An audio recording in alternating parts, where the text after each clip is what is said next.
Time now for sports on 104.7 The Cave. Here's Ned Reynolds. After a long, rainy weekend, Mike the intern, Ned Reynolds, back in the studio on a Tuesday. So, your thoughts on the field of teams in the baseball tournament? Sakes alive. I know there will be time later on this summer when somebody will say, well, we need the rain. We're getting it now, let me tell you. Good gracious sakes. Anyway, as far as the teams are concerned, this is the NCAA.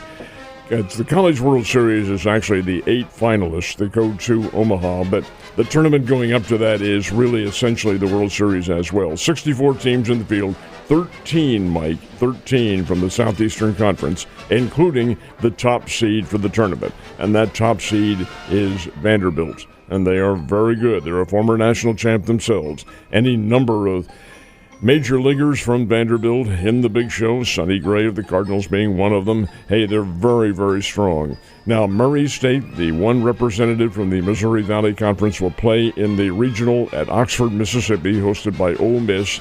I kind of held out a reaching hope that the Bears might get an at-large berth. They did not get any. Pitching failed them down the stretch. They finished at 30-25. That's the Bears. There are 2 teams from Conference USA. That's where the Bears go on July the 1st into a new conference. And those 2 teams are Western Kentucky and Dallas Baptist. Dallas Baptist? That's an old Valley team. Sure is, but they've been in Conference USA for about a year and a half, 2 years now, and they are a very strong baseball program. Should be a terrific tournament. Yeah, it definitely should be. A lot of these teams are got some studs on them. It wouldn't be a Memorial Day weekend without racing, and who got the checkered flag? Alex Palou at the Indianapolis 500, first Spaniard to win the 500, and he takes home $3,800,000. The runner-up, the guy who he barely edged at the checkered flag, Marcus Erickson, was disqualified. His car did not pass inspection, a rules violation. But $3,800,000 for Alex Palou.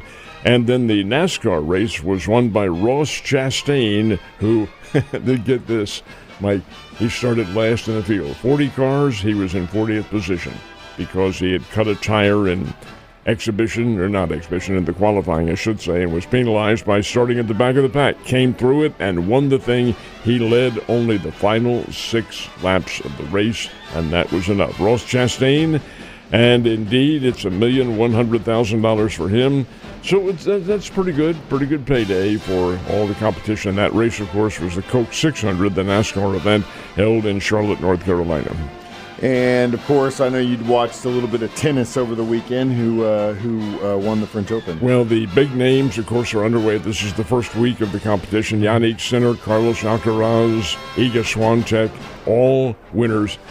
Major Hall of Famer. Everybody's watching 38-year-old Novak Djokovic. He is such a classy individual. He really is. Conducts great interviews.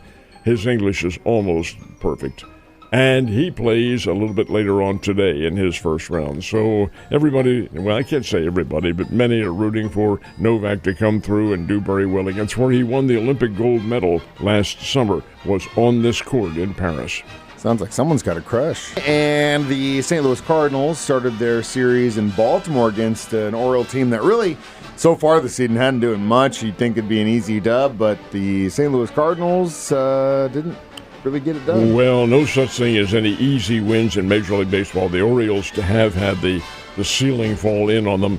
They had a great year last year, and this year, going into that game yesterday, were 18 wins and 34 losses and fired their manager. Well, they go out. I felt the Cardinals were really sluggish. They'd played and swept the Arizona Diamondbacks this weekend in St. Louis. And it looked to me like they were very tired. They'd taken an overnight trip to Baltimore, and they didn't appear to be very sharp. And the Orioles won it by a score of 5-2. But to add insult to injury, who hits the big 3-run homer? Former Cardinal Dylan Carlson, who the Cardinals got rid of. They put him on waivers. Orioles took him after another team in between, and he hits a 3-run homer, and the Orioles won it by a score of 5-2. Baltimore is now 19-34 on the year, and the Cardinals are 30-24. So indeed, we had a loss, but there are 2 more games in that series before the Cardinals take another day off on Thursday. And in the AL Central, the good news is there's a 3-way tie right now for second place. The bad news is they're all 6 games behind the Tigers. Detroit has set a fiery pace. The Detroit Tigers have been nothing short of outstanding. I know. Kansas City played Cincinnati yesterday in Kansas City, and the Reds can hit the ball, and they're hovering right around the 500 mark. They beat Kansas City 7-4. Tyler Stevenson going 3 for 5 with 3 RBIs. And that's really tough for Kansas City. But again, it's all part of baseball, and we'll see what happens. Now, the Springbirds had the day off, as they do in minor league baseball Mondays, no matter whether it's a holiday or not. They have the day off. Open a series tonight here in town against the Northwest Arkansas Naturals. Should be a very interesting series. Those teams are vying for first place in the Northern Division of the Texas League. And as far as the pro playoffs, where are we at in that Pacers-Knicks game? The Pacers and Knicks play tonight. The New York Knicks came from behind and won a game over Indiana in Indianapolis on Sunday night. Last night it was the Minnesota Timberwolves and the Oklahoma City Thunder playing in Minneapolis, and Oklahoma City won it 128-126. A really good game. Score is not quite as close as it might appear to be, but indeed Oklahoma City gets the win, and they are up 3-1 now and can wrap it up tomorrow night in Oklahoma City. Now, the Stanley Cup, this is an interesting story.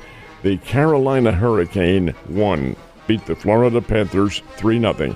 That's Carolina's first win in a conference final series since 2009.